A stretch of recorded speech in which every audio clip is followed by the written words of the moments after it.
tracing the upper walls. Her eyes soon dropped back to the barrier she would have to cross in order to achieve her task.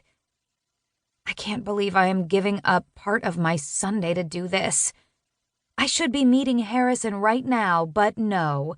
I have to risk my butt retrieving something that might one day annihilate my butt.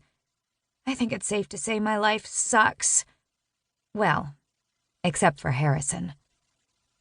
Her cheeks grew warm as she pictured her lean boyfriend hopping into his sexy Corvette and heading north to their spot.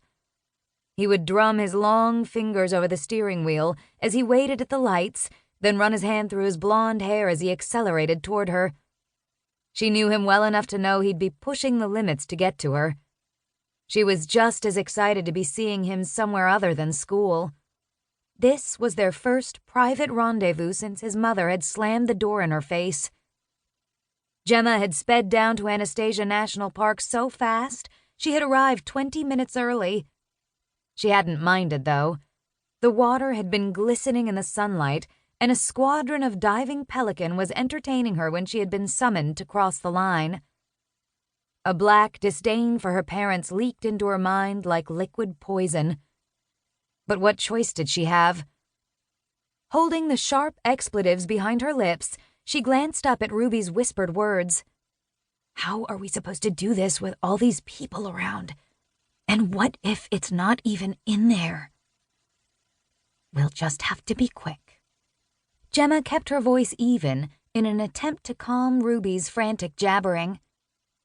Well, everyone knows you're the fastest, so I'll just try and distract. Okay. Gemma lifted the barrier and ducked beneath it. Here goes. Staying in a crouched position, she edged toward the altar and ducked behind the marble railing. Peeking up from her hiding spot, she turned back to assess the crowd and noticed Ruby chatting to a bystander.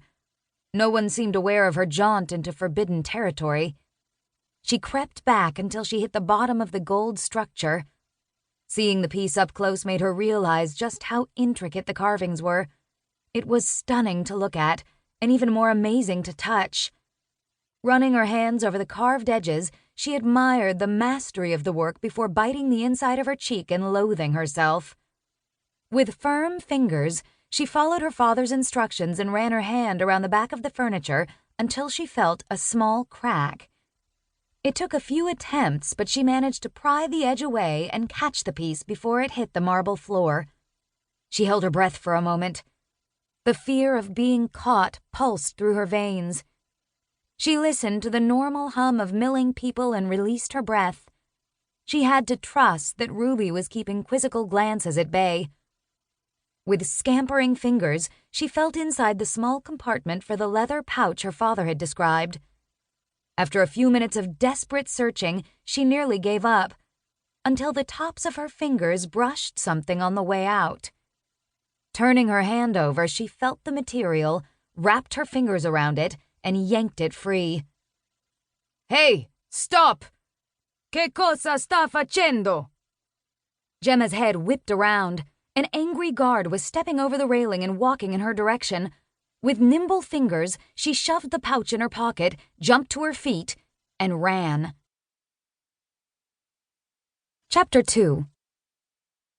St. Augustine, Florida, 2011 AD.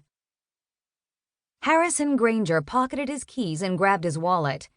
Scurrying down the stairs, he headed through the kitchen and grabbed a banana from the fruit bowl. He threw his peel in the trash and was about to head out the door when his mother stopped him. Where are you off to? He took a bite of his banana, buying himself a moment before yet another eruption.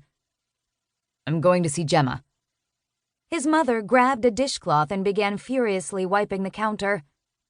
I don't want you wasting your weekends with that girl. Harrison felt his blood simmer. That girl? Mom, a few months ago you were treating her like a daughter. Well, things change. Not between me and Gem, they don't. Well, they need to. Helen threw the cloth into the sink. I have a bad feeling about her. I'm just trying to protect you. From what? Harrison couldn't stop his sharp tone. It was becoming harder and harder to keep his cool during these conversations. From getting hurt again. From